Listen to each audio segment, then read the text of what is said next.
Hello everyone. तो स्वागत है आप लोगों का ऑक्सो एसिड के पार्ट 2 में। पार्ट 1 में हम लोगों ने क्या देखा था कि मॉलिक्यूलर फार्मूला कैसे बनाया जाता है ऑक्सो एसिड्स का और उनके नेम कैसे दिए जाते हैं, उससे रिलेटेड ट्रिक्स मैंने आप लोगों को बताई थी।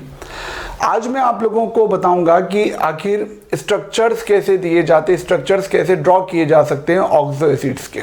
ठीक है, आप में से जो भी बच्चे, आप में से जो भी स्टूडेंट्स आज पहली बार इस लेक्चर को देख रहे हैं, उन लोगों से मैं रिक्वेस्ट करूंगा कि ऑक्सो एसिड का पार्ट 1 जरूर एक बार देख लें, इस लेक्चर को ठीक से स्टडी करने के पहले, देखने के पहले। ठीक है, तो आज हम लोग, जैसा कि आपको यहाँ पे हेडिंग दिखाई दे रहा है, स्ट्रक्चर ऑफ ऑक्सो एसिड्स और ऑक्सी एसिड्स की बातें करने वाले हैं। ठीक है, आपको याद होगा लास्ट लेक्चर मैंने आप लोगों को मेनली फास्फोरस, सल्फर और क्लोरीन के ऑक्सो एसिड्स की बातें बताई थी, उनके नेम कैसे दिए जाते हैं, उनके मॉलिक्यूलर फॉर्मूले कैसे दिए जाते हैं, उसकी बातें बताई थी। आज हम क्या करेंगे, स्ट्रक्चर की बातें करेंगे। तो सबसे पहले हम लोग, अब देखो यहाँ पर कोई फॉर्मल मुझे इंट्रोडक्शन देने की नीड नहीं कि फास्फोरस के ऑक्सो एसिड ये थे या सल्फर के ऑक्सो एसिड ये थे या क्लोरीन के ऑक्सो एसिड ये थे। आज हमको क्या करना है, आज हमको सीधे स्ट्रक्चर्स की बातें करना है। पहला पार्ट देखना लेक्चर का जरूरी होगा, ध्यान रखिएगा। ठीक है, तो सबसे पहले हम लोग फास्फोरस के ऑक्सो एसिड्स के स्ट्रक्चर्स की बात करें तो उसके पहले उनके नेम और उनके मॉलिक्यूलर फार्मूले आप लोगों को पता होने चाहिए। ठीक है, शुरुआत करें हम लोग। चलो, तो सबसे पहले आप लोगों को मैंने बताया था H3PO3, कुछ याद आ रहा है, फास्फोरस एसिड। ठीक है, फास्फोरस एसिड। फिर मैंने आपको बताया था कि एक और एसिड होगा, नाम होगा फास्फोरिक एसिड। कुछ याद आ रहा है, फास्फोरस एसिड, फास्फोरिक एसिड। पहले हम इन दोनों के स्ट्रक्चर की बातें कर लेते हैं, एक टेक्निक बना लेते हैं, एक स्टीरियोटाइप बना लेते हैं चीजों को समझने का। कैसे, देखिए आप जरा, आपको कभी भी किसी भी ऑक्सो एसिड का स्ट्रक्चर बनाना है तो सबसे पहले आप लोगों को जो सेंट्रल एटम होगा, जैसे यहां पर आप देख सकते हो ऑक्सो एसिड ऑफ फास्फोरस है, तो फास्फोरस यहां पर हम सेंट्रल एटम के फॉर्म में कंसीडर करेंगे। जो भी सेंट्रल एटम है उसको आप सबसे पहले लिख लीजिए।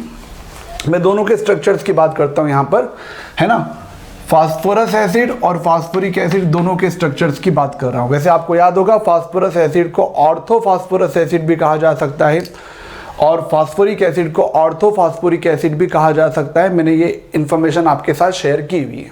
ठीक है, क्या करना है, कुछ नहीं करना है, जो भी सेंट्रल एटम होगा या फिर किसी ऑक्सो एसिड में जो भी नॉन मेटालिक एटम होगा, है ना, किसी भी ऑक्सो एसिड में जो भी नॉन मेटालिक एटम होगा उसको आप सबसे पहले लिख दीजिए और आप क्या कीजिए, सबसे पहले डबल बॉन्ड O लगा दीजिए। ये एक आदत बना लीजिए, किसी भी ऑक्सो एसिड के स्ट्रक्चर को बनाना है तो उसका जो नॉन मेटालिक एटम होगा उसको आप सबसे पहले लिखेंगे और डबल बॉन्ड O लगा देंगे। ठीक है, उसके बाद में क्या करना है, जितने भी ऑक्सीजन और हाइड्रोजन के कॉम्बिनेशन यहां दिखाई दे, मतलब जितने भी हाइड्रोजन यहां दिखाई दें, ऑक्सीजन यहां दिखाई दें, उनके कॉम्बिनेशन से आपको OH बना देना है। ठीक है, कैसे बनाएंगे OH, ये एक OH बनाया, मैं बात कर रहा हूं फास्फोरस एसिड की।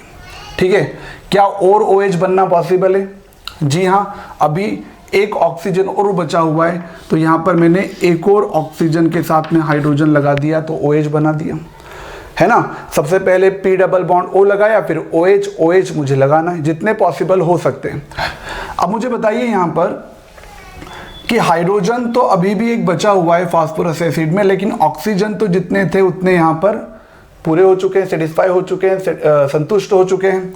तो यहां पर आप क्या करेंगे, अब आपके पास में एक ही हाइड्रोजन बचा हुआ है तो आप क्या करेंगे, हाइड्रोजन को सिंगल बॉन्ड के फॉर्म में लिख देंगे।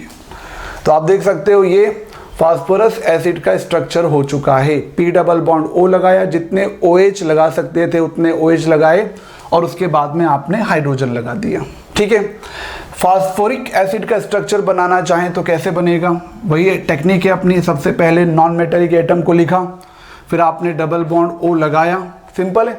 उसके बाद में जितने OH लगा सकते थे उतने OH लगाए तो आपको यहाँ पर दिखाई देगा कि 3 OH लग सकते हैं, है ना। देखो ऑक्सीजन 4 होने चाहिए, हाइड्रोजन 3 होने चाहिए और फास्फोरस 1 होना चाहिए। तो ये हुआ फास्फोरस एसिड का स्ट्रक्चर। और ये हुआ फास्फोरिक एसिड का स्ट्रक्चर। ठीक है।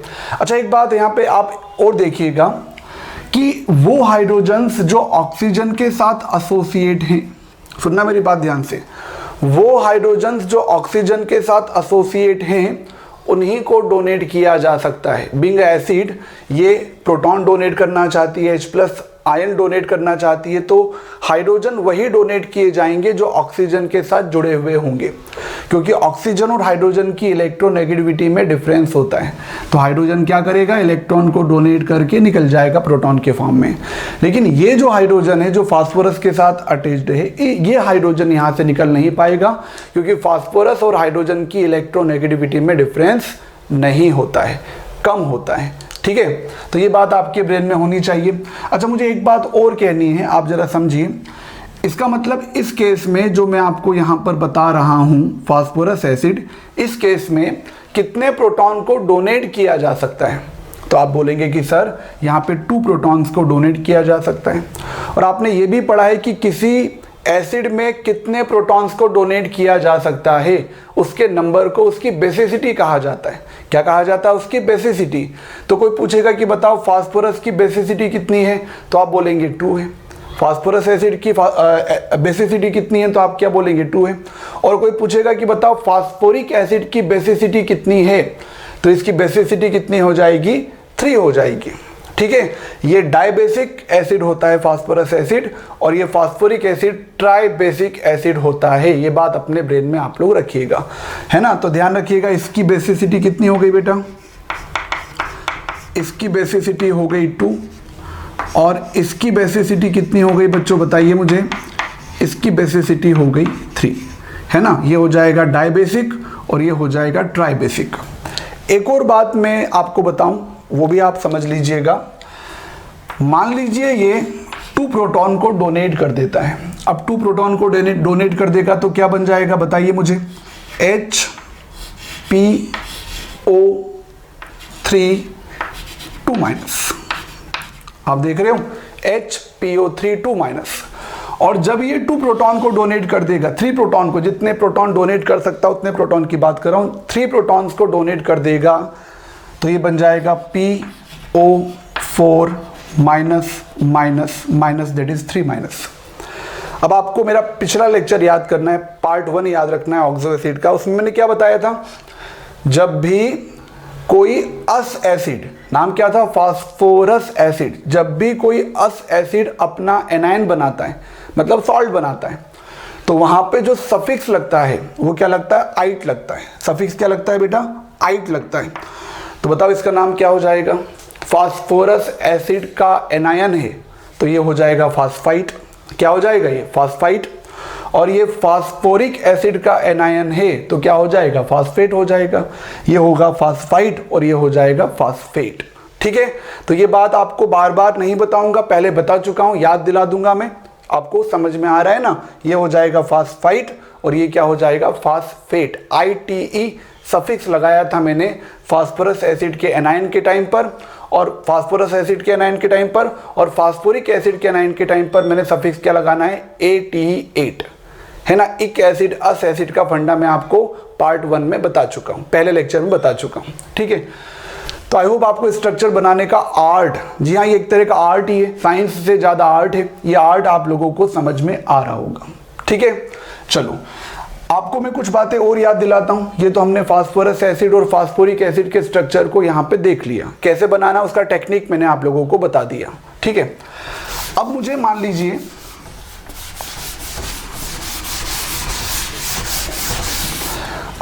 लीजिए याद होगा आप लोगों को pyrophosphorous acid, pyrophosphoric acid, कुछ याद आ रहा है कैसे बनाया था हमने? 2 मॉलिक्यूल्स जब मैं फास्फोरस एसिड के लेता हूं, 2 मॉलिक्यूल्स जब मैं फास्फोरिक एसिड के लेता हूं, और इनमें से जब मैं निकाल देता हूं वाटर के मॉलिक्यूल को रिमूव कर देता हूं, तो वाटर के मॉलिक्यूल को रिमूव करने के बाद में जो ऑक्सो एसिड बचता है, उस ऑक्सो एसिड को क्या बोला था मैंने? पायरो। याद आ रहा है कुछ आपको? तो यहां पर क्या हो जाएगा, देख लीजिए H4 होगा, देख रहे हो ना, यहां पर क्या हो जाएगा? H4 होगा, ऑक्सीजन भी निकालना है, तो ये हो जाएगा P2, और ये हो जाएगा O5, ठीक है, H4P2O5, ये हुआ अपना पायरोफास्फोरस एसिड, है ना। पायरोफास्फोरिक एसिड क्या होगा, फिर से आपने वही काम किया जो आपको मैंने करना बताया था पायरो के लिए, हो जाएगा H4P2 एंड O6, क्लियर हुआ, O6 नहीं O7 हो जाएगा, क्लियर हुआ आप लोगों को, H4P2O7, ठीक है। तो ये स्ट्रक्चर बनाना मेरा काम है फिलहाल, तो ये मॉलिक्यूलर फॉर्मूला आप लोगों को मैं पहले बता चुका था। अब देखो मैं आपको टेक्निक बताता हूँ। टेक्निक क्या है, टेक्निक है पायरो ओ, टेक्निक क्या मेरी, पायरो ओ। सर ये क्या बता रहे हो आप, देखो पायरो ओ क्या मतलब है, जब भी आपको पायरो प्रीफिक्स कहीं पर दिखाई दे तो मेजॉरिटी ऑफ केसेस में क्या होता है, जैसे फास्फोरस कितने यहाँ पे 2 फास्फोरस है, देख लो आप लोग 2 फास्फोरस है, तो आपको वहां पर पायरो ओ मतलब फास्फोरस फास्फोरस के बीच में क्या लगाना पड़ेगा, ऑक्सीजन लगाना पड़ेगा, पायरो ओ। ये मेरी ट्रिक है, ठीक है, ये ट्रिक है, थंब रूल है, रूल नहीं है, रूल तो कुछ होता ही नहीं, ट्रिक है अपनी, ट्रिक की हेल्प से हम छोटे छोटे स्ट्रक्चर्स को बनाना सीख रहे हैं। तो पायरो ओ, तो फास्फोरस फास्फोरस के बीच में क्या हो जाएगा बेटा, ऑक्सीजन बॉन्ड आ जाएगा। उसके बाद में आपके टेक्निक में बता चुका हूं, डबल बॉन्ड ओ लगाइए, डबल बॉन्ड ओ लगाइए। हम पहले पायरो फास्फोरस एसिड इसका स्ट्रक्चर बनाना चाहते हैं, तो हमने इतने ऑक्सीजन इतने फास्फोरस को तो कंसीडर कर लिया है। अब क्या करना है, मैंने क्या बताया था, जितने OH लगा सकते हो, ये OH लगा दिया, ये OH लगा दिया, जितने OH लगा सकते हो उतने OH लगा दीजिए। अब मुझे बताइए, फास्फोरस तो 2 हो चुके हैं, ऑक्सीजन कितने हो चुके हैं बेटा, 1 2 3 4 5 ऑक्सीजन हो चुके हैं, लेकिन अभी भी हाइड्रोजन बाकी हैं। कितने हाइड्रोजन बाकी हैं, 2 हाइड्रोजन बाकी हैं, तो दोनों हाइड्रोजन को आप सिंगल बॉन्ड के फॉर्म में लगा दीजिए। आप देख सकते हो यहाँ पे बेसिसिटी कितनी होगी, यहाँ पे बेसिसिटी हो जाएगी 2, क्लियर है। अच्छा, इसका जो एनायन बनेगा, पायरो फास्फोरस एसिड का जो एनायन बनेगा उसका नाम क्या होना चाहिए, पायरोफास्फाइट, समझ रहे हो मेरी बात को, आइट बताया था। पायरोफास्फोरस एसिड का जो एनायन बनेगा उसे मैं बोलूंगा पायरोफास्फाइट, सिंपल है, चलो वेरी गुड। अच्छा, पायरोफास्फोरिक एसिड का स्ट्रक्चर कैसे बनाओगे, अपना टेक्निक बताया हुआ है, पायरो ओ, तो phosphorus oxygen oxygen double bond O, double bond O, OH OH, क्या ऑक्सीजन बाकी है अभी, ऑक्सीजन, जी हाँ अभी भी 2 ऑक्सीजन बाकी है यहाँ पर, तो आप क्या, और 2 हाइड्रोजन भी बाकी है, तो आप यहाँ पे क्या लगा दोगे OH, और यहाँ पर भी क्या लगा दोगे OH। इसका मतलब ये पायरोफास्फोरिक एसिड का स्ट्रक्चर हो चुका है। बेसिसिटी कितनी दिखाई देती है, बेसिसिटी आपको 1 2 3 4 दिखाई देती है। टेट्रा बेसिक एसिड होता है पायरोफास्फोरिक एसिड। इसका एनायन कैसे बनेगा, ये हाइड्रोजन निकलेगा, ये हाइड्रोजन निकलेगा, ये हाइड्रोजन निकलेगा और ये हाइड्रोजन निकलेगा। एनायन का नेम क्या होगा, पायरोफास्फेट, क्या नाम हो जाएगा, पायरोफास्फेट। ऊपर वाले का नाम क्या था, पायरोफास्फाइट, नीचे वाले का नाम क्या है, पायरोफास्फेट, सिंपल है। तो पायरोफास्फोरस एसिड और पायरोफास्फोरिक एसिड कैसे बनाए जाते हैं वो मैंने आपको बता दिया, क्लियर है आपको। चलो आगे बढ़ते हैं, कुछ और स्ट्रक्चर्स की बात करते हैं। मॉलिक्यूलर फार्मूले आप लोगों को पहले से आते हैं ऐसा मैं मानता हूं, फिर भी मैं आपकी हेल्प के लिए मॉलिक्यूलर फार्मूला बनाने की जो टेक्निक्स बताई थी एक बार रिवीजन भी यहां पे उसका दे रहा हूं, ठीक है।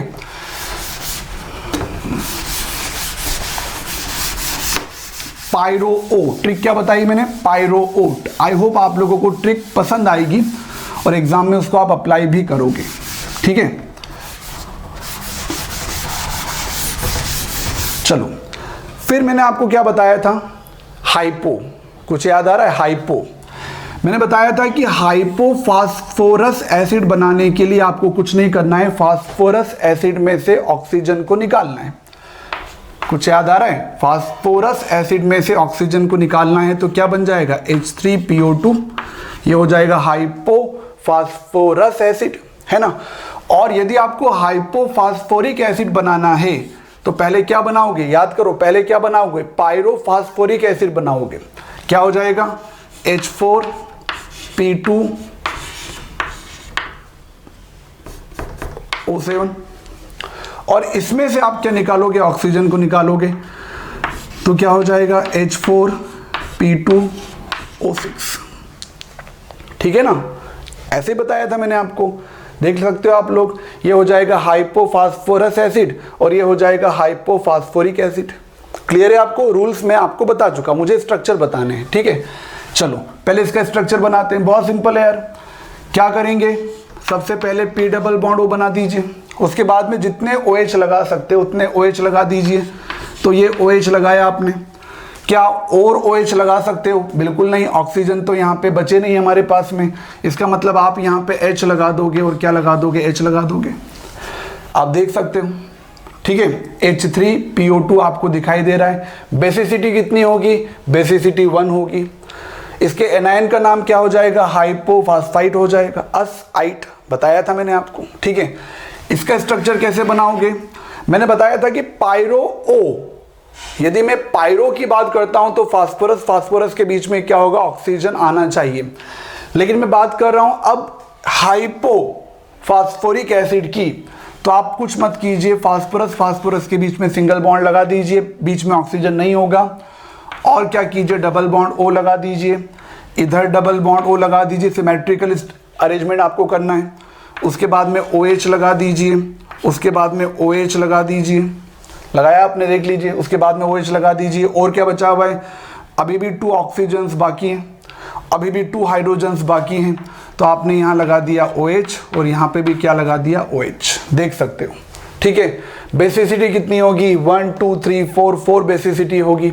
इसके एनायन का नाम क्या होगा, इसके एनायन का नाम हो जाएगा हाइपोफास्फेट, याद है हाइपोफास्फोरिक एसिड था तो क्या हो जाएगा, हाइपोफास्फेट। ठीक है, यहाँ क्या था, हाइपोफास्फाइट। क्लियर होता जा रहा है आप लोगों को, फास्फोरस की ऑक्सो एसिड समझ में आ रही है, कैसे करना है, कुछ नहीं करना है, आपको P डबल बॉन्ड O लगा देना है और उसके बाद में सारे सीन क्लियर हो जाएंगे। उसके बाद में OH लगाते जाना है, जितने OH पॉसिबल हो सकते हैं।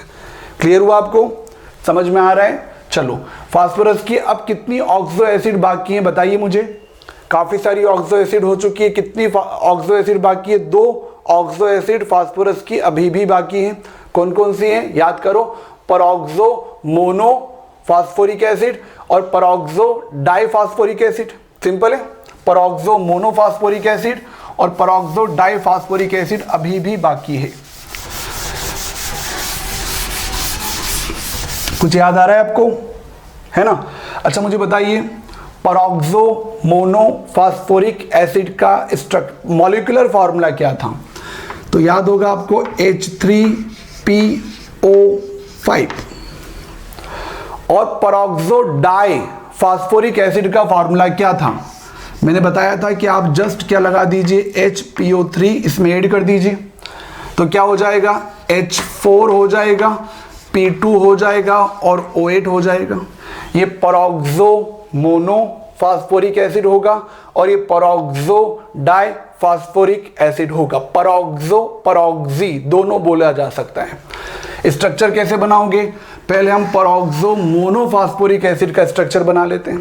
देखो यार, परऑक्साइड लिंकेज आप लोगों ने पढ़ा होगा, परऑक्साइड लिंकेज, जब भी ऑक्सीजन ऑक्सीजन के बीच में बॉन्ड दिखाई दे आपको, कहां पर, सुन रहे हो मेरी बात को, ऑक्सीजन ऑक्सीजन के बीच में जब भी आपको बॉन्ड दिखाई दे तो वो जो लिंकेज होता है, वो जो बॉन्ड होता है, वो परऑक्साइड लिंकेज होता है। कौन सा लिंकेज होता है, परऑक्साइड लिंकेज। यदि ये परऑक्सो है और ये भी परऑक्सो है तो पक्की बात है यहाँ पे परऑक्सी या परऑक्साइड लिंकेज तो होने वाला है ना। तो इसका स्ट्रक्चर होगा, सबसे पहले P डबल बॉन्ड O लगा दीजिए, वो तो अपना पुराना तरीका है, बार बार मैं बता रहा हूँ, अपना स्टाइल है वो। अब क्या करोगे, ऑक्सीजन ऑक्सीजन लगा दीजिए, देखिए आप परऑक्साइड लिंकेज, ऑक्सीजन ऑक्सीजन लगा दीजिए। अब क्या बचा हुआ है, एक OH और लगा दीजिए, और क्या बचा हुआ है, एक OH और लगा दीजिए, है ना। मैंने तो तरीका बताया आपको, क्या, फास्फोरस तो बनी था, ऑक्सीजन कितने 1 2 3 4 5, ठीक है भाई, सेटिस्फाई हो चुका है। हाइड्रोजन कितने हैं यहाँ पर 1 2 3, हाइड्रोजन भी सेटिस्फाई हो चुका है ना। मुझे बताइए यहाँ पर बेसिसिटी कितनी है, यहाँ पर बेसिसिटी कितनी होगी, यहाँ पर बेसिसिटी होगी 1 2 3, ट्राइबेसिक एसिड होगा। इसका नेम क्या होगा, एनायन का नेम क्या होगा, एसिड का नाम क्या था, परऑक्सो मोनोफॉस्फोरिक एसिड। तो एनायन क्या हो जाएगा, परऑक्सो मोनोफॉस्फेट। क्या हो जाएगा, परऑक्सो मोनोफॉस्फेट। इक 8, कुछ याद आ रहा है आपको, इक 8। इसका स्ट्रक्चर कैसा बनेगा, तो भाई यहां पर परऑक्साइड लिंकेज तो आएगा, यहां पर परऑक्साइड लिंकेज तो आएगा, लेकिन वो फास्फोरस के बीच में आएगा। ठीक है, उसके बाद में तो आपको अपना बस रूल लगाना है। क्या लगाना है, रूल लगाना है। ठीक है, कुछ ऐसे आप लोगों को यहां पर अपना रूल लगा देना है।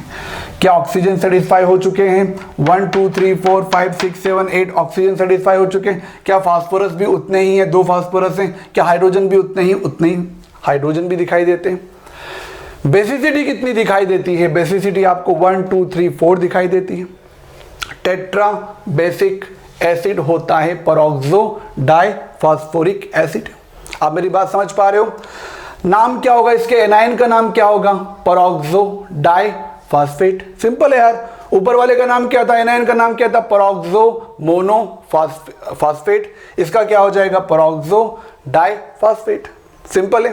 ठीक है, तो ये मैंने आप लोगों को फास्फोरस की ऑक्सो एसिड्स के स्ट्रक्चर बता दिए हैं। ठीक है, एक और ऑक्सो एसिड बाकी है फास्फोरस की ही, उसके स्ट्रक्चर की भी बात मैं आप लोगों से कर लेता हूं। ध्यान से सुनिएगा वो क्या था, याद करो क्या बचा हुआ है। यदि आपने मेरा पार्ट 1 देखा हुआ है तो याद करो वो क्या है जो बचा हुआ है। पार्ट 1 आपने देखा हुआ है तो याद करो, याद आएगा, मैं जानता हूं आपको याद आएगा, मैं जानता हूं आपको याद आएगा। क्या बचा हुआ है, जी हाँ, HPO2। कुछ याद आ रहा है, H3PO3। इसमें से जब आपने वाटर के मॉलिक्यूल को निकाला तो क्या बचा, क्या बचा, HPO2। नाम क्या, नाम क्या, मेटा फास्फोरस एसिड। कुछ याद आ रहा है। और H3PO4 फास्फोरिक एसिड में से जब आप वाटर के मॉलिक्यूल को निकालते हो तो जो बचेगा वो क्या होगा, HPO3। नाम क्या, Meta phosphoric acid, Meta phosphoric acid. Simple है, कोई बहुत मुश्किल वाली बात तो यहां पे नहीं। अब देखिए, जो मेटा फास्फोरस एसिड है उसके एग्जिस्टेंस को लेकर, उसके नेचर में पाए जाने को लेकर अभी कंट्रोवर्सी है। तो उसके ऑथेंटिक स्ट्रक्चर्स हमारे पास में नहीं होते हैं, है ना। बनाए जा सकते हैं हम यहाँ पे कुछ हाइपोथेटिकल इमेजिनरी स्ट्रक्चर्स बनाए जा सकते हैं, हम बना सकते हैं, लेकिन ऑथेंटिक स्ट्रक्चर्स नहीं। लेकिन ये जो फास्फोरिक एसिड है ये ऑफिशियली आपको मिलेगा, बहुत सारी बुक्स में मिलेगा, क्योंकि इसका नेचर में एग्जिस्टेंस होता है। अब ये जो मेटा फास्फोरिक एसिड होता है, क्या बोला मैंने, मेटा फास्फोरिक एसिड होता है। ये Meta phosphoric acid basically monomeric form में एग्जिस्ट नहीं करता, ये एग्जिस्ट करता है पॉलीमेरिक फॉर्म में, ट्राइमेरिक फॉर्म में, ड्राइमेरिक फॉर्म में। मतलब क्या है सर, देखिए मान लीजिए मैंने लिखा यहां पे डाई मेटा फास्फोरिक एसिड। क्या लिखा मैंने, डाई मेटा फास्फोरिक एसिड। तो ये क्या हो जाएगा, HPO3 twice die Meta phosphoric acid. क्या हो जाएगा, HPO3 ट्वाइस। ठीक है, अच्छा स्ट्रक्चर कैसे बनेगा, प्रोबेबली इसका स्ट्रक्चर ऐसा होगा। देखिए आप जरा,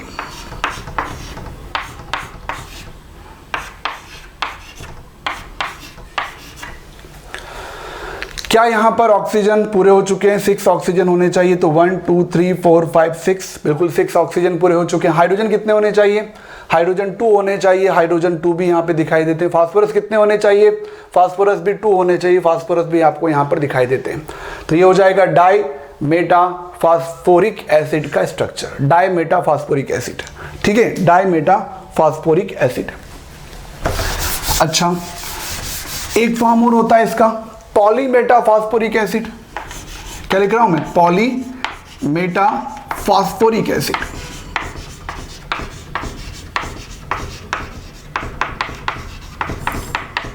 पॉलीमेटाफॉस्फोरिक एसिड क्या करना है, कुछ नहीं करना है, पी लगाइए, ओ लगाइए, पी लगाइए, ओ लगाइए, पी लगाइए, डबल बॉन्ड ओ लगाइए, OH लगाइए, डबल बॉन्ड ओ लगाइए, OH लगाइए, डबल बॉन्ड ओ लगाइए, OH लगाइए, है ना। और ये चेन आगे बढ़ जाएगी, इसको मैं नीचे लिख देता हूँ। ये चेन क्या होगी बेटा, आगे बढ़ जाएगी, ये चेन आगे बढ़ जाएगी। आप मेरी बात समझ पा रहे हो? तो मेरे ख्याल से ये तो बहुत ईजी है, पॉलीमेटाफॉस्फोरिक एसिड। ऐसे ये चेन आगे बढ़ती जाएगी, बढ़ती जाएगी, बढ़ती जाएगी, बढ़ती जाएगी, बढ़ती जाएगी, तो ये क्या हो जाएगा, पॉलीमेटाफॉस्फोरिक एसिड। सिंपल है, पॉलीमेटाफॉस्फोरिक एसिड। एक फॉर्म, आखिरी फॉर्म है मेटाफॉस्फोरिक एसिड का, और उस फॉर्म को कहा जाता है साइक्लोट्राइमेटाफॉस्फोरिक एसिड। क्या कहा जाता है, साइक्लोट्राइमेटाफॉस्फोरिक एसिड।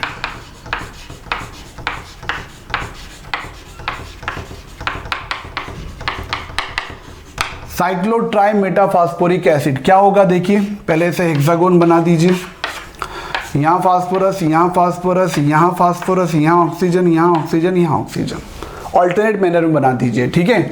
उसके बाद में तो बस वही रूल जो मैंने आप लोगों को बताया है कि डबल बॉन्ड O लगाइए, डबल बॉन्ड O लगाइए, OH लगाइए और OH लगाइए, आप देख सकते हैं, ठीक है। तो ये स्ट्रक्चर हो जाएगा ट्राइमेटाफॉस्फोरिक एसिड। साइक्लिक स्ट्रक्चर है, 3 आपको यहाँ पर मेटाफॉस्फोरिक एसिड दिखाई दे रहे हैं, इसका मतलब ये हो जाएगा साइक्लोट्राइमेटाफॉस्फोरिक एसिड। और बेसिसिटी देखना मैं आप लोगों को पहले ही बता चुका हूँ, बेसिसिटी कैसे देखना है वो आपके सामने। तो आई होप आप लोगों को फास्फोरस के ऑक्सो एसिड्स के स्ट्रक्चर्स बहुत अच्छे ढंग से समझ में आए होंगे। कुछ नहीं करना है, P डबल बॉन्ड O लगाना है, उसके बाद में OH लगाकर कॉम्बिनेशन को पूरा करना है।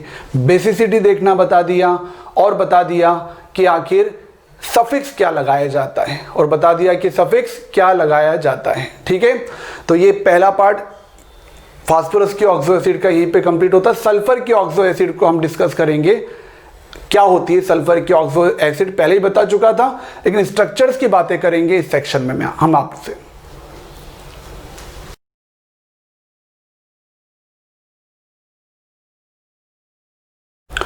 तो अब हम देखेंगे सल्फर के ऑक्सो एसिड के स्ट्रक्चर के बारे में बातें, है ना। जैसे अभी हमने फास्फोरस के ऑक्सो एसिड्स के स्ट्रक्चर देखे, टेक्निक बनाई, ऐसे ही अब हम सल्फर के ऑक्सो एसिड के स्ट्रक्चर्स की टेक्निक की बातें करेंगे, ठीक है।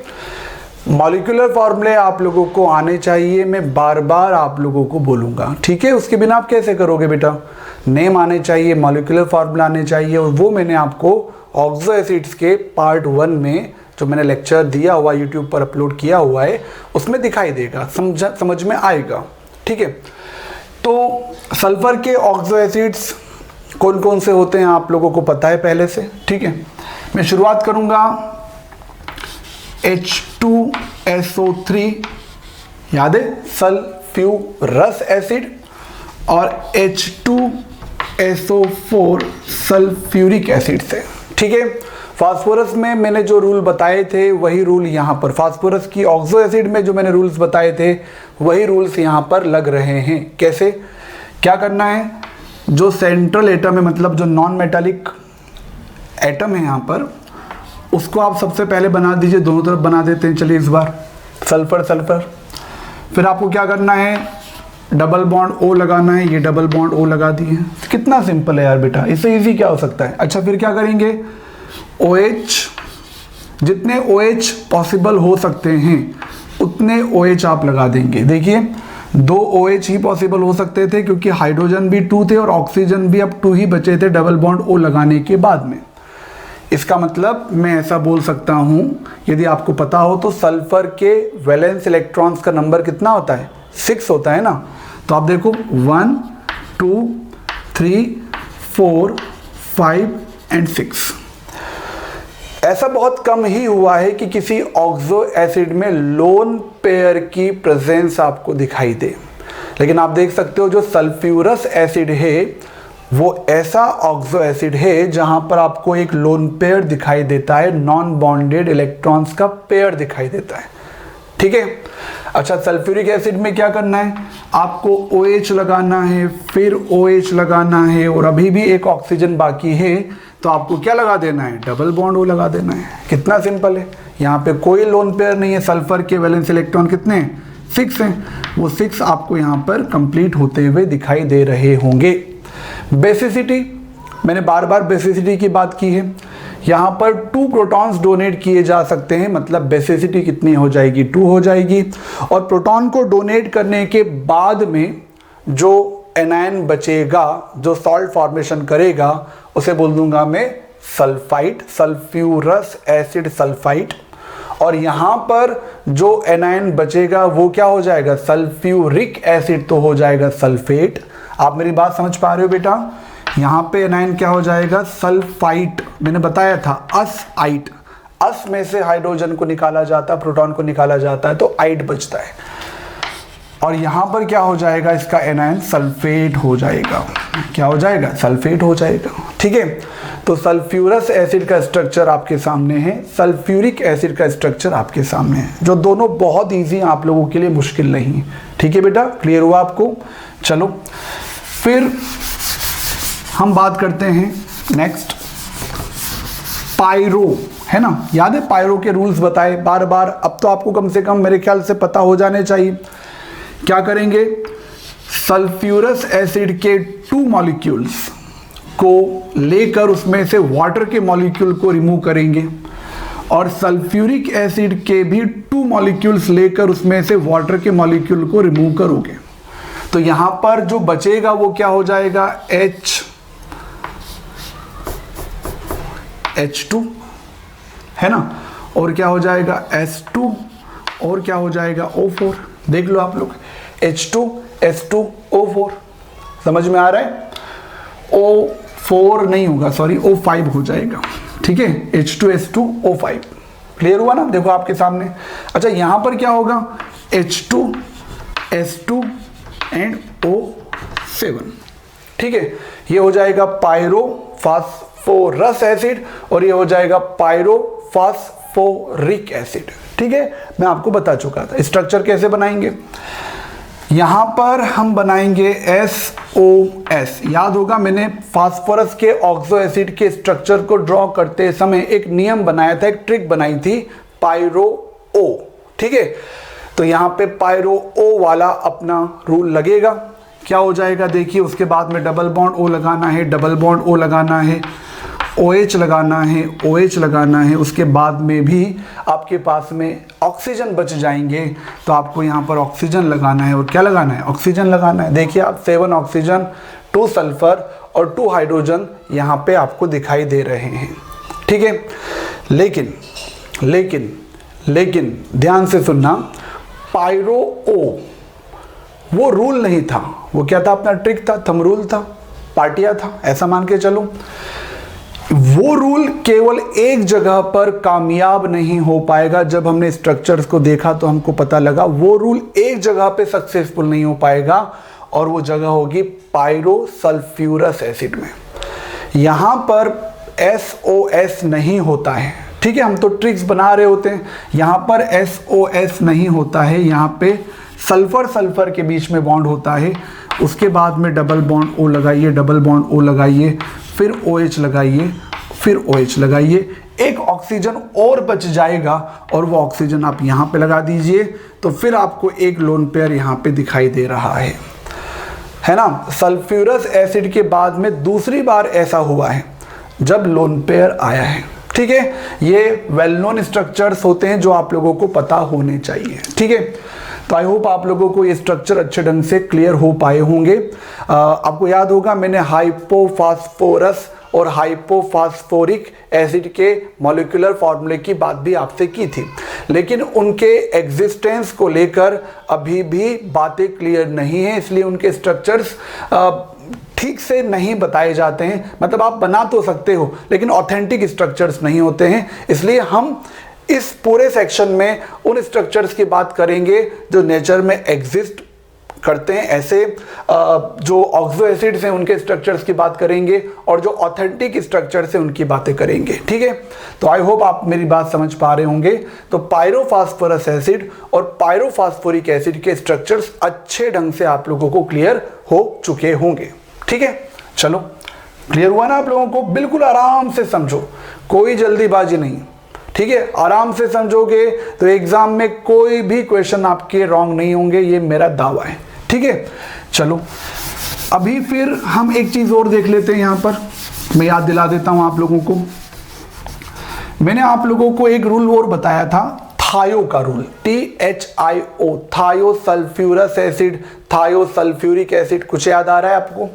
देखो मैंने क्या कहा था, आप जब सल्फ्यूरस एसिड में सल्फर को ऐड करते हो ऑक्सीजन को निकालते हो, और आप जब सल्फ्यूरिक एसिड में सल्फर को ऐड करते हो ऑक्सीजन को निकालते हो, तो जो बचता है वो थायो प्रीफिक्स के साथ में बनता है। मतलब यहां पर बनेगा थायो सल्फ्यूरस एसिड और यहां पर बनेगा थायो सल्फ्यूरिक एसिड। तो मॉलिक्यूलर फार्मूला क्या हो जाएगा? H2S2O2। और यहां पर मॉलिक्यूलर फार्मूला क्या हो जाएगा? H2S2O3। आप देख सकते हो इनके स्ट्रक्चर कैसे बनाएंगे। इनके स्ट्रक्चर बनाने के लिए भी हमको कुछ खास सोचना पड़ेगा। क्या खास सोचना पड़ेगा बताता हूं। देखो अभी तक हमने क्या किया है, जो नॉन मेटालिक एटम होता था उसको आप सेंट्रल एटम कंसीडर करके सबसे पहले डबल बॉन्ड लगा देते थे, लेकिन यहां पर और सल्फर के नंबर 2 होते थे, फास्फोरस के नंबर 2 होते थे, तो आप PP, POP, POOP ऐसे टाइप के बॉन्ड्स बनाते थे फास्फोरस के टाइम पर। यहां पर आपको कैसे करना है? S double bond S। Techniques हैं, या तो एक बार आप टेक्निक सीख लें, जिंदगी भर आप नहीं भूलेंगे, या फिर आप मगअप करते रहें तो आप बार बार भूलते जाओगे। टेक्निक सीखते जाइए, अच्छा रहेगा। यहां पे लगा दिया मैंने S डबल बॉन्ड S, इस बार S डबल बॉन्ड S लगाना है। उसके बाद में आपको क्या करना है? OH लगाना है, और उसके बाद में आपको क्या करना है? OH लगाना है। आप देख सकते हो स्ट्रक्चर S2 हो चुका है, H2 हो चुका है, O2 हो चुका है। इसका मतलब ये थायो सल्फ्यूरस एसिड का स्ट्रक्चर मैंने ड्रॉ कर दिया। बेसिसिटी आपको यहाँ पे 2 दिखाई देती है, और जो एनायन बनेगा वो एनायन क्या होगा? थायो सल्फाइट हो जाएगा। सिंपल है ना बेटा? चलो यहाँ क्या करेंगे, यहाँ पर पहले तो OH लगा देंगे, फिर क्या करेंगे? OH लगा देंगे। अभी भी एक ऑक्सीजन बाकी रह गया है ना, तो आप यहाँ पे क्या करेंगे? डबल बॉन्ड O लगा देंगे। देखो आप जरा, ठीक है, यहां पर आपको लोन पेयर दिखाई दे रहा है, लेकिन यहां पर ऐसा कोई लोन पेयर नहीं है। तो ये थायो सल्फ्यूरस है, ये थायो सल्फ्यूरिक है। एनायन क्या हो जाएगा? बेसिसिटी कितनी हो जाएगी? बेसिसिटी 2 होगी, और एनायन का नेम क्या हो जाएगा? थायो सल्फेट हो जाएगा। क्या हो जाएगा? थायो सल्फेट हो जाएगा। सिंपल है ना? बहुत आसान है यार। आप ठीक से समझोगे तो आपको बिल्कुल भी प्रॉब्लम नहीं होगी, जरा भी प्रॉब्लम आप लोगों को नहीं होगी। टेक्निक सीख लीजिए और एक बार नोटबुक में इसकी प्रैक्टिस कर लीजिए। दावा है आप कभी नहीं भूलोगे। नहीं भूलोगे मतलब नहीं भूलोगे, कभी नहीं भूलोगे। ठीक है, चलिए आगे बढ़ते हैं। कुछ और सल्फर की ऑक्सो एसिड्स मैंने बताई हुई है आप लोगों को, उनकी बात करता हूं, है ना। जैसे आपको याद होगा H2SO5, कुछ याद आ रहा है? H2SO5 नाम क्या था? परऑक्सो मोनोसल्फ्यूरिक एसिड या केरोज एसिड बताया हुआ है। इसमें जब आप SO3 को ऐड करोगे तो क्या बनेगा? H2S2O8, मतलब peroxodiphosphoric acid, peroxodisulphuric acid. ये परऑक्सो मोनोसल्फ्यूरिक एसिड होगा और ये क्या होगा? परऑक्सो डाई सल्फ्यूरिक एसिड होगा। ठीक है, स्ट्रक्चर बनाने का वही तरीका जो मैंने फास्फोरिक एसिड, परऑक्सो मोनोफास्फोरिक एसिड और परऑक्सो डाई फास्फोरिक एसिड के टाइम पर बताया था, वही तरीका यहां पर होगा। सबसे पहले सल्फर डबल बॉन्ड O लगा दीजिए, फिर OH लगा दीजिए। उसके बाद में ऑक्सीजन बचा हुआ है, हाइड्रोजन बचा हुआ है। क्या ऑक्सीजन और बचा हुआ है? 4 ऑक्सीजन तो कंप्लीट हो चुके हैं। डबल बॉन्ड O लगा दीजिए। क्या लगा दीजिए? डबल बॉन्ड O लगा दीजिए। ठीक है, यहां पर क्या करेंगे? जैसे आपको याद होगा परऑक्सो डाई फास्फोरिक एसिड के टाइम पे किया था, वही काम आप परऑक्सो डाई सल्फ्यूरिक एसिड के टाइम पर करने वाले हो। क्या करोगे? SOS डबल बॉन्ड है ना, ये हो जाएगा O, ये हो जाएगा O, यहाँ पर OH लगा दोगे, फिर OH लगा दोगे। क्या ऑक्सीजन अभी भी बाकी रह गए हैं? हाँ, अभी भी ऑक्सीजन बाकी रह गए हैं। तो आप देख सकते हो ऑक्सीजन ऐसे आ जाएंगे। ठीक है, बेसिसिटी आपको दिखाई देती है, यहाँ पे 2 होगी, बेसिसिटी यहाँ पर कितनी होगी? 2 होगी। बेसिसिटी देखना बहुत मुश्किल नहीं है आप लोगों के लिए। ठीक है, तो आपको पेरोक्सो मोनो सल्फ्यूरिक एसिड और पेरोक्सो डाइसल्फ्यूरिक एसिड के स्ट्रक्चर अच्छे ढंग से समझ में आने चाहिए। क्लियर हुआ? कोई डाउट तो नहीं है? आखिरी सीरीज पे आता हूं मैं सल्फर के ऑक्सो एसिड की, और वो क्या सीरीज थी मैं याद दिला देता हूं, थायोनिक एसिड सीरीज। याद है आपको? Thionic acid series.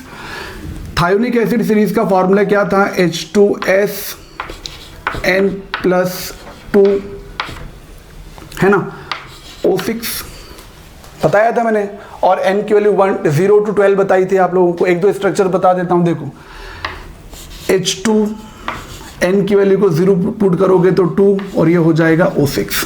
नाम क्या हो जाएगा? Dithionic acid. क्या नाम होगा? डाई थायोनिक एसिड, है ना। इसमें बहुत सिंपल है, सल्फर सल्फर के बीच में बॉन्ड बना दीजिए, उसके बाद में ऑक्सीजन, यही होगा ना। देखो आप जरा, फिर क्या करेंगे? ऑक्सीजन, फिर क्या करेंगे? OH, फिर क्या करेंगे? OH, और फिर आप यहाँ पे डबल बॉन्ड O लगा दीजिए। कितना इजी है आपके सामने।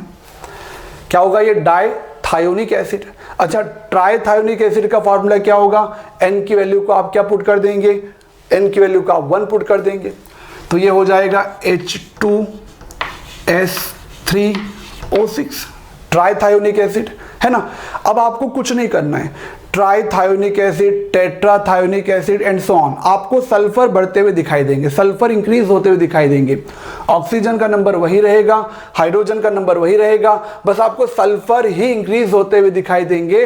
तो आपको इतना सा करना है मेरे बच्चों कि आपको यहाँ पे सल्फर सल्फर बीच में सल्फर लगाते रहना है, और आपको double bond O, double bond O, OH, जो मैंने बाकी का स्टाइल बताया, बाकी का तरीका बताया है, वही आप लोगों को यहाँ पे फॉलो करना है ना। ट्राइथायोनिक एसिड में एक सल्फर इन दो सल्फर के बीच में हो जाएंगे, और टेट्राथायोनिक एसिड में इन दोनों सल्फर के बीच में 2 सल्फर आ जाएंगे। बेसिसिटी किसी भी थायोनिक एसिड सीरीज के ऑक्सो एसिड की 2 ही होने वाली है। थायोनेट आप यहां पर कहोगे, ठीक है। तो आई होप आप लोगों को ये सारे स्ट्रक्चर्स ठीक से समझ में आ रहे होंगे। याद रहे, वो सारे स्ट्रक्चर्स मैं यहां पर ऑक्सो एसिड्स के बता रहा हूं जो एग्जिस्ट करते हैं, जो पाए जाते हैं, है ना। हम नेमिंग के बेसिस पे 2-4 फॉर्मूले और पढ़ सकते हैं, लेकिन एग्जिस्ट करने वाले जो मैं ऑक्सो एसिड्स हैं उनके स्ट्रक्चर आप लोगों को बताता जा रहा हूं। तो यहां पे सल्फर के ऑक्सो एसिड्स के स्ट्रक्चर्स कंप्लीट हुए। अब हमको आखिरी में छोटे छोटे ऑक्सो एसिड्स की बातें करना है। जैसे आपको याद होगा पार्ट 1 में मैंने क्लोरीन के ऑक्सो एसिड्स के मॉलिक्यूलर फार्मूला की बात की थी, तो उनकी बात भी हम कर लेते हैं। देखो आप जरा, उनकी बात भी हम कर लेते हैं। क्लोरीन के ऑक्सो एसिड्स या हेलोजन के ऑक्सो एसिड्स कौन कौन से थे, याद है आपको? HClO, HClO2, HClO3, HClO4। करना क्या है? ये नाम वाम तो आने चाहिए ना, मैंने आपको पहले पार्ट बताए, hypochlorous, chlorous, chloric and perchloric acid, है ना। देखो यहाँ पर इस केस में Cl लगाओगे, लेकिन आप डबल बॉन्ड O नहीं लगा पाओगे, यहाँ पर तो आपको OH ही लगाना पड़ेगा, है ना, क्योंकि डबल बॉन्ड O लगाओगे तो हाइड्रोजन जो है वो कहाँ जाएगा, एसिड रहेगी ही नहीं, ठीक है। फिर आपको अपना रूल लगा देना है। मैक्सिमम केसेस में अपने रूल लग रहे हैं, आप देख सकते हैं मैक्सिमम केसेस में अपने रूल लगते ही हैं, जो हमने छोटे छोटे रूल्स बनाए, थंब रूल्स बनाए।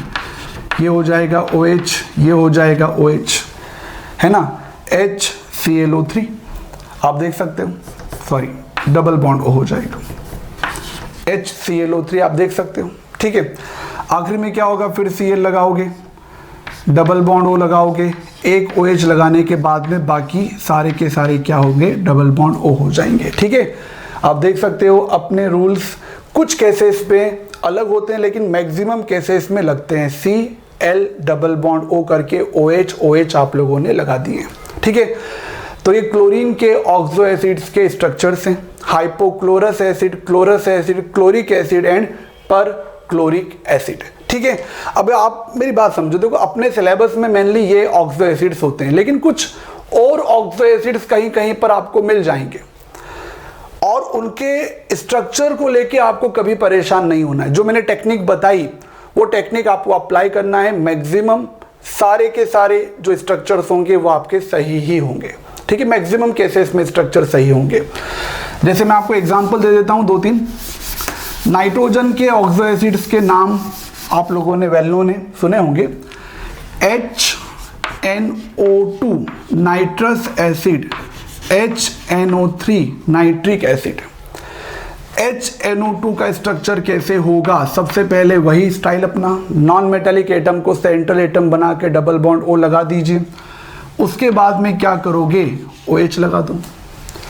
आप देख सकते हो ये HNO2 का स्ट्रक्चर आपके सामने। ठीक है, HNO3 का स्ट्रक्चर क्या होगा?